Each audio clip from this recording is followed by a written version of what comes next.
Танымал әнші жайлы жылдам мәлімдеме. Сәлеметсіздер ме, қымбатты көрермен, біздің арнамызға қош келдіңіз. Әлемде және Қазақстанда болып жатқан жаңалықтарды ең біріншілерден болып біліңіз келсе, арнамызға жазылып, лайк басып ұнатпаңыз. Айыппұл 11 миллион. Қайрат Нұртас тағы да сөзге қалды. Әнші табиғат аясында видеосын Instagram желісінде парақшасына жүктеді. Бұл жолы гүл жұлғаны үшін көпшілік оған ескерту жасаған.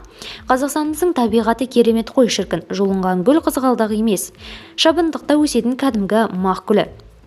Уайымдамаңыздар, сіздерге әдемі табиғатты көрсету үшін ақ шалбар мен жаңа аяқ киімді құрбан еттік деп жазды Қайрат Нұртас.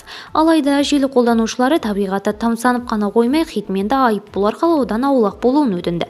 Айыппұл 11 миллион 9 миллион айыппұл кетті. Бүгіннен бастап көкнар жұлған үшін айыппұл деп жүрмесін. Гүлді жұлма, айыппұл төлесін. Қандай керемет табиғат. Бір бейнебаян түсіру керек екен деп жазды олар. Видеомыз кеңінен таралу үшін лайк баса кетуді ұмытпаңыз. Бізді бақылауда жалғастырыңыз.